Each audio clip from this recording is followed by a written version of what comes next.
of logistic regression นะ Before first, in fact, this topic is going to be very brief because we only talked about, like the formulation, the learning of the logistic regression, and finally an example of how you could interpret the learned parameters. Okay, the learned model parameters. Yes, so you can actually interpret some information from it, but I think there will be only some minor points. Yeah.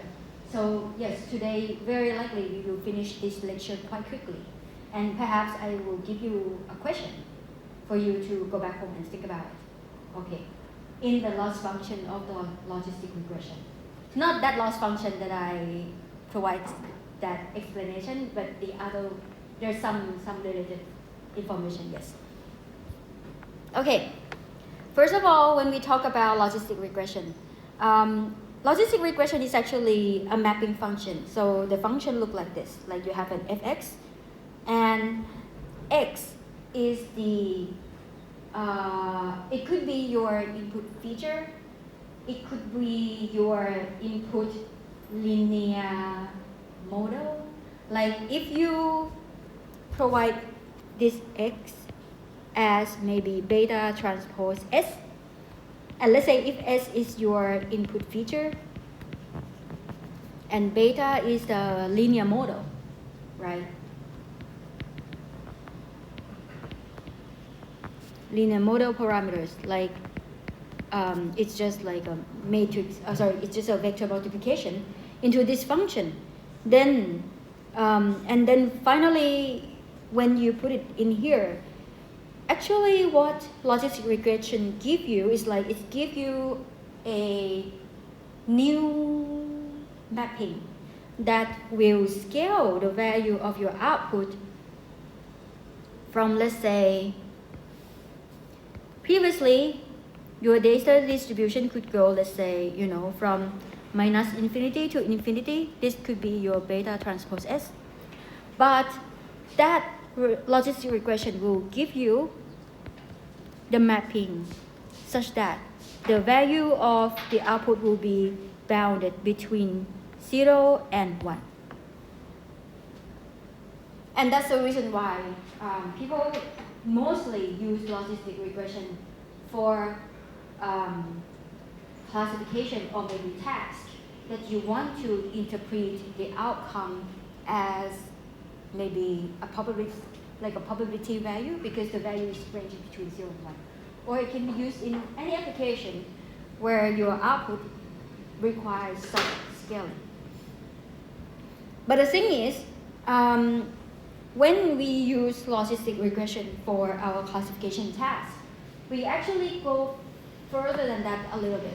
That is, we will start to use this function and say, okay, if we are using this logistic regression function to provide the probabilistic value when your class is a true value, maybe you use it as it is, right?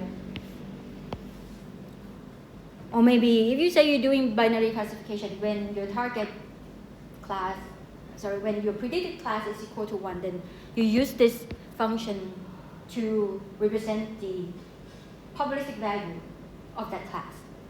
However, if you are predicting the class that is the opposite, then of course, again, that probability, of maybe alternating outcome, right? They have to sum up to 1. And that means that if it is like the opposite outcome, you may want to assign it as 1 negate the previous one. That will become, like for this probability of y going to 0 is 1 minus p of y equal to 1 given x. So that becomes this function. You can just go back home and do like a simple derivation. It's very, very simple. Okay. Thing is, in fact, I will give you a quiz, but the thing is, well, if you think about this formulation, right, it's only like class 1 and class 0, 2 classes. What if you have 3 classes? Can you still use this? Probably not, right? Because you need some kind of like a hop, like another division out of that 2 possibilities. You need other function, and that, in fact, the closest relative to this is like the softmax function. But we will provide you that information later.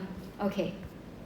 So yes, in the class, in the case where you want to classify data into 2 classes, logistic regression is often used due to this simple data value mapping. That is, you can assign your probability quite easily. And in fact, if you look at the 2 formulation, right, they have the same denominator,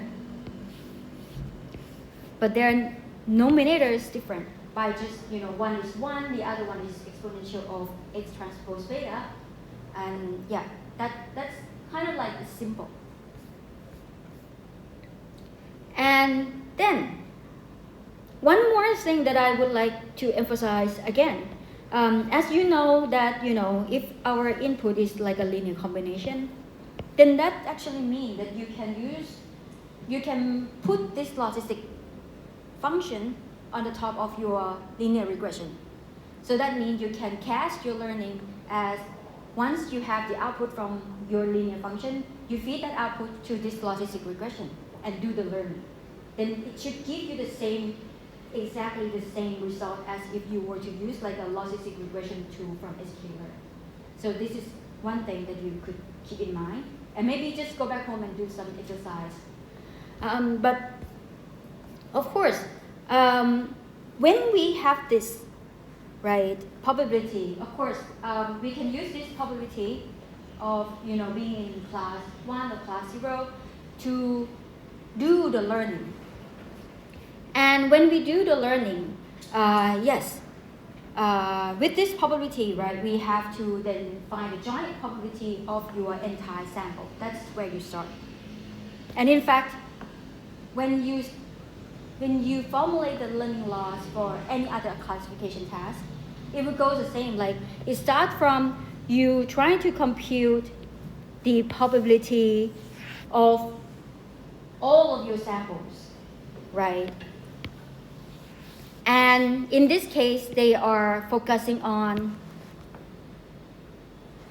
the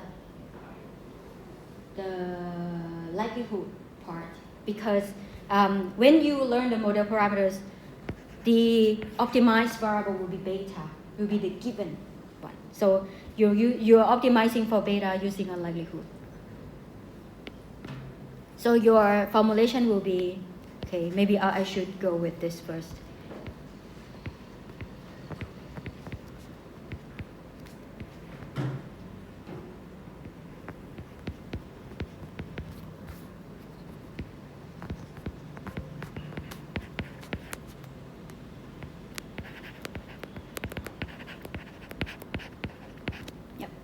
Something like that. Okay. I'll just try to squeeze x inside it. Maybe I'll just omit that one.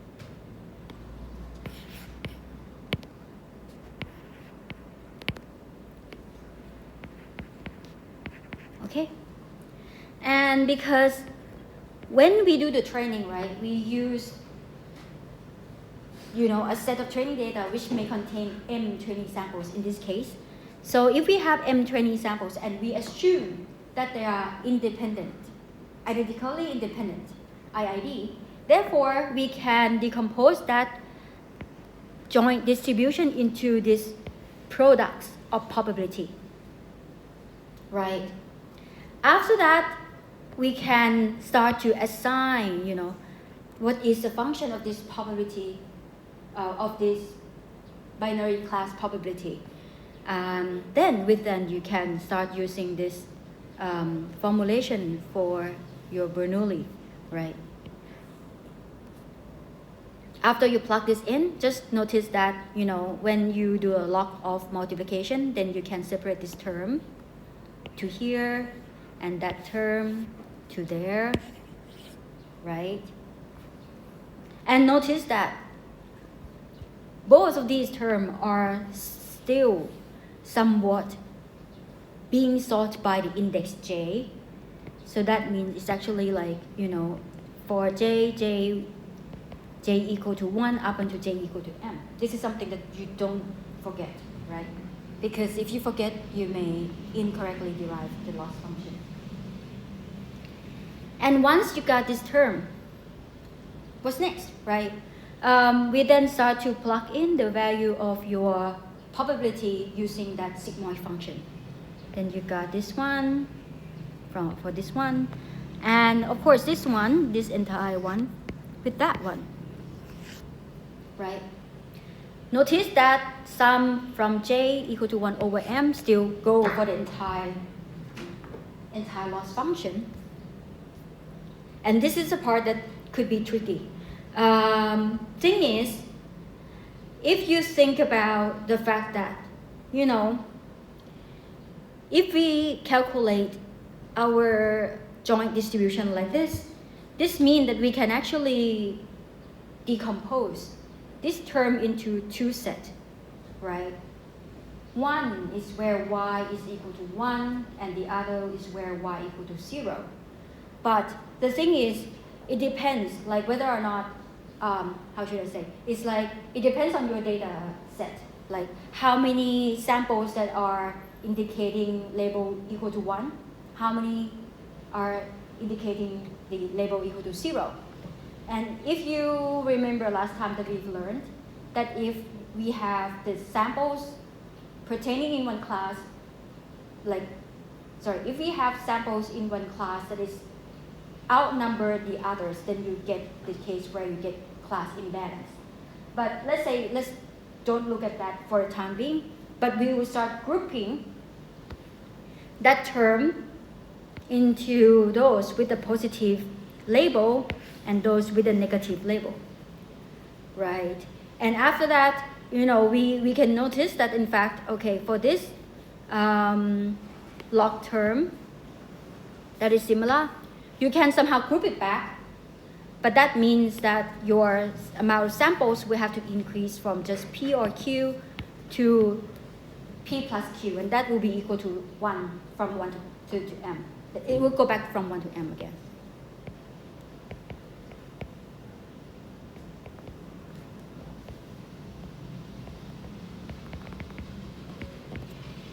Okay? But this one will only remain for those instances in class positive, right? And when we do the optimization, we just, use this formulation to directly compute your gradient, and then you may use some, Newton or quasi-Newton to solve this. Yeah, that's it. It's a nonlinear and constrained optimization problem. So yeah, that's where it is. So the nonlinearity came from the log term, right? So that, let's say if we have a solver, right, we will get the estimated beta, and that will be your model parameters for logistic regression. Then I have a question. In fact, we will see the same thing like this in your next week, not next week, this Wednesday. And in fact, I will show you one thing, something. And maybe you can go back home and think about how, let's say if you have only two classes, this is your loss function, and your loss function, sometimes we will name it the cross entropy loss. That is, this similar loss function is cross entropy loss. But the thing is, you can use a different function to replace your logistic regression. As I mentioned before, the name is the softmax function. And in this softmax function, instead of, let's say, assign the probability function to, like class 1 to this logistic regression, you will use this sum of exponential function. You use exponential function instead. And with that, when you have multiple class, you can use this exponential function to formulate your learning, which become this equation. So what I would maybe ask you to do is to think about if the logistic regression is in fact a special case of this exponential distribution. Of course it is, right? It is like the case where maybe one of this term have like a 0 coefficient. That's all. It's just relationship between the two. Yeah. Anyway, let's go back. This is going to be something that we will go over on this Wednesday. Okay. On our topic of our logistic regression, once we have the estimated beta, what we could do next? In fact, what you could do is you could start to looking at their properties, specifically the statistical properties, like whether or not the coefficient that you get, the beta 1, beta 0, are they like close to 0? Or what is the standard deviation of that value? Or z statistic, or the p-value. In fact, in this example, and also yes, in this example, you can use the learned beta to also calculate the probability given input data. So it's like, yeah, you can use those information here, different information that you get, to then, recalculate back the probability of each case. Like if your input, if in this case it's the case where your input is a state of whether or not the customer is a student or not student, and the output of this logistic regression is to decide whether or not the card will be default or not default. Default คืออายัดค่ะก็คือในคลาสเนี่ยต้องการจะ classify ว่าโอกาสที่มี customer เข้ามา class card จะโดนอายัดหรือไม่ so the task to translate in English, the task of this example is to classify the chance of whether or not the customer's card will be defaulted based on the given information, that is the status of that customers, whether or not the customers are being student or non-student. So there are only two possibilities for the inputs. And because you have only one input, right? If you use linear regression, then you may have at most two parameters, that is beta 0 and beta 1. And beta 0 could be what we call the bias. And in this case, actually, we have a new terminology for that bias, is intercept. So just know that intercept is referring to this beta 0. And this is signifying that, your beta 0 has a value of minus 3.5 something. And beta 1 is this coefficient, is here. So if you know beta 1, beta 0, right, you know the model parameters, you can calculate the probability of whether or not that card could be defaulted, given input information. Sorry. And also, what is the chance that the card will be default? If, let's say, if I ask, what is the chance of probability of y equal to 0 given that x is a student, then that's simple, right? It means that you just do the one negate that value, right? And likewise,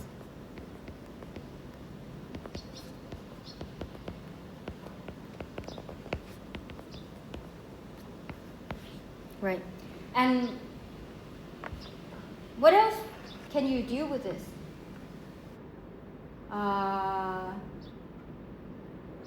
Can you marginalize? Yeah, maybe let's just go back home and think about, what could be the information that you should derive from this. I'm thinking like, could we, marginalize the case where X is student and not student? Something like that, it depends. But anyway. Like for example, can we compute P of Y join Y and X? But I think we cannot because we don't know pop of X, right? Yeah, we can. Sorry. But I thought we can. But no, we can't. Anyway. Okay, and the following are just like example of the meaning of each statistic that we look at. And finally, actually, the one that is kind of important is the p-value. P-value is signifying the, like the chance of whether or not that null hypothesis that coefficient will go 0 is likely or unlikely. So if p-value is small, then likely the null hypothesis will be rejected. So what this means is that, let's say in this case, this value is small. So that means that beta 0 will unlikely to be 0. That means this is unlikely 0. But this is larger, then that means this is closer to 0 than the one below. So that's what it's meant.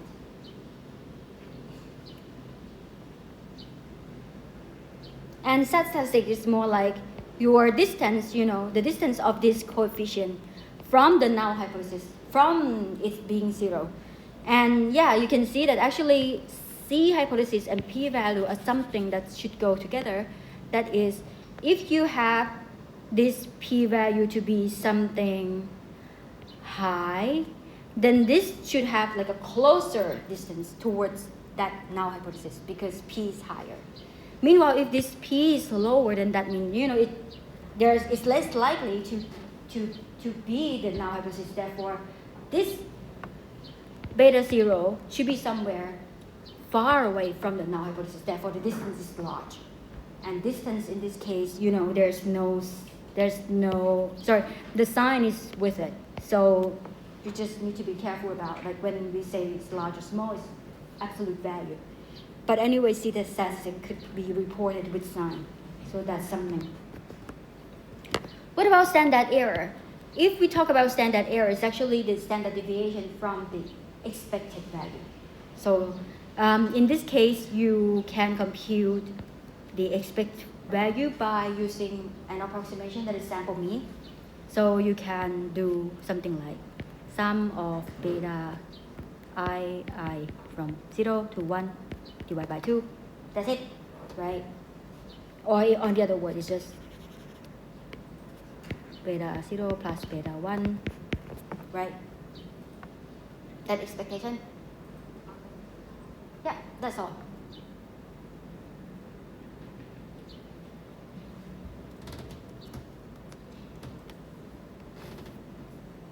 And in fact, in our previous case, we talked about, that we have only one input. That is whether or not the customers is being student or not student. But this is actually an example that I get from the textbook. And it's actually an example where, if you increase your input features, sometimes you will get a different conclusion, especially if there are some correlation between your input features. And in this case, we actually add 2 additional input features, that is the balance and the income, where balance means is referring to the balance of that particular customer in their account. Meanwhile, the income is like the income of that person. And in fact, for this case, when you add 2 additional information, it just turned out that the relationship between, you can think of it as the linear relationship between your student and the classification result. In this case, when you consider two additional informations, it's actually turned to have this negative relationship. Meanwhile, this one, you only have the positive relationship. So this is a phenomena that is like, it's just telling you the fact that, when you have more information, right? You can think of this as when you are sorting for a joint distribution and your condition is just more detailed. Let's say this one, you can think about that you are predicting y given x beta, right? But beta is just model parameters. But this one is like you are doing y given x, s, t, and beta. The condition that came from s and t can change that beta that normally behave between x and y. That's what I'm trying to say. So yes, this is something that you should keep in mind. So that is what this slide is trying to tell you. So one is giving you like a positive correlation, the other one is giving you some kind of negative correlation. Right? And actually for this, again, if we read the table on the right, as I mentioned before, it's like you are having the input like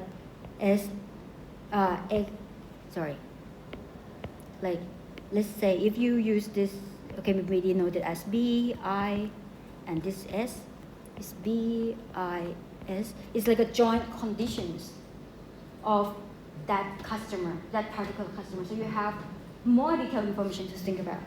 And in this case, as you can see, when the person is a student, then unlikely the card will be defaulted, which is the opposite to what we got previously, right?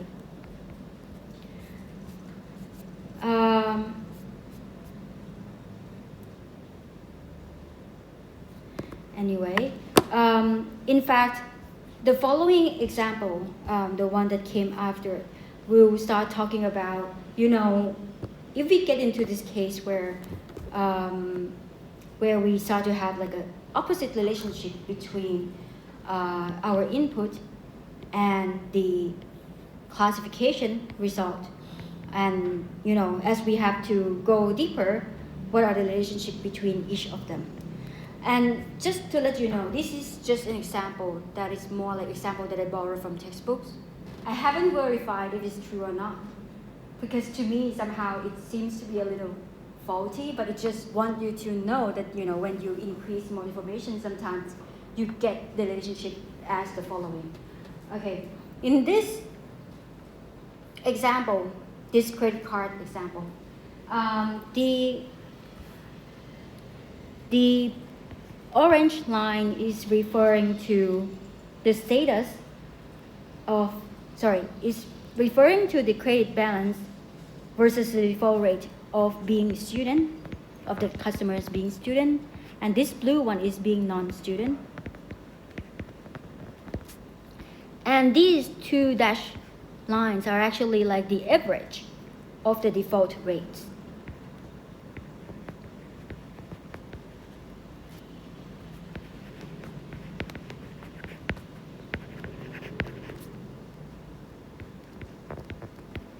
Both are the average defaulted rate, but the one that was in orange color is the one of students, and the one that is blue color is non-student.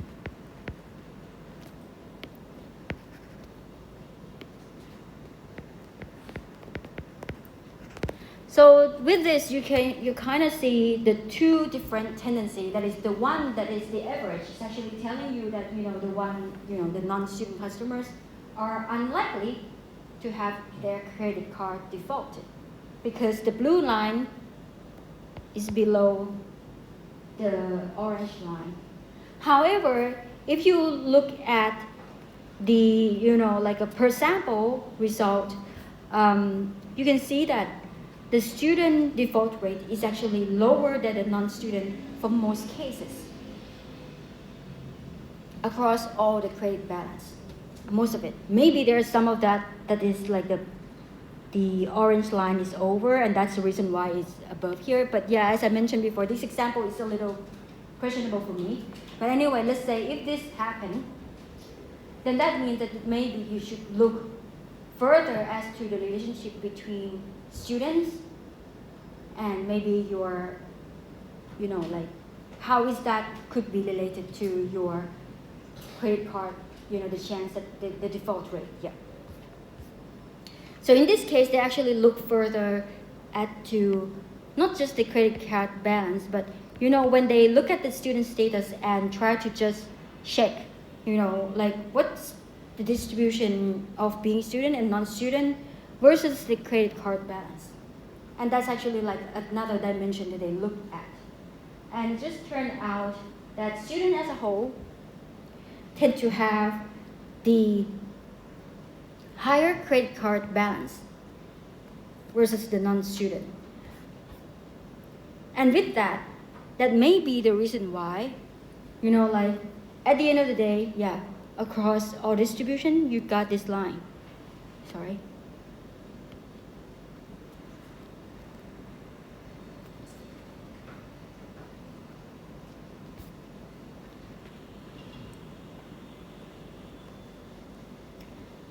Okay, yeah, as a whole, you got this line, but it's more like you got this line, and it's kind of like if you look at a particular default rate. Yes, the credit card balance of the student is actually higher than most. But the thing is, if you look at this axis, it gives you a different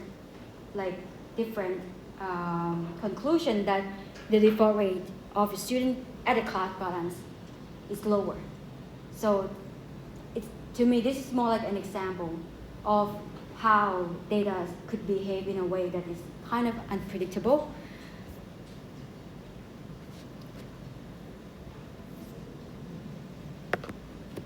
So, okay, before I end this example, there are just two conclusions that maybe, to help you.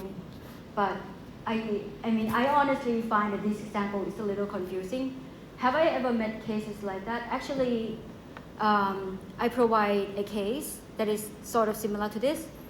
In the GitHub page, it's like a mock exam for midterm, but it's like it's a difficulty level of the midterm exam that happens around the first year that I taught.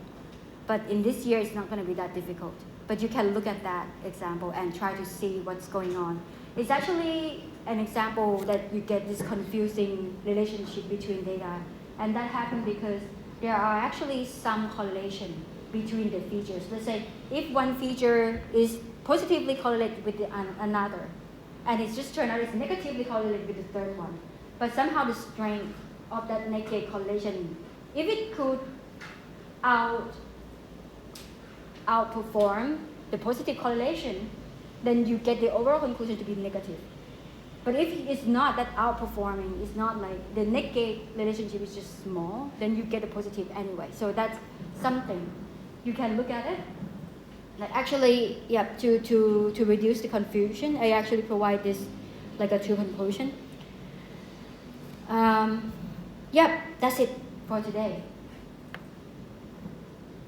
And yeah, it's all.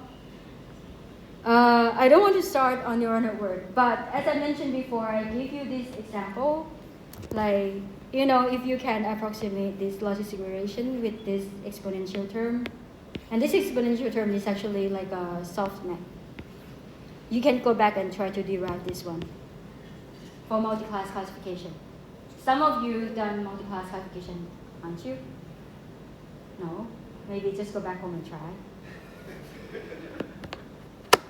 Anyway, it's very similar.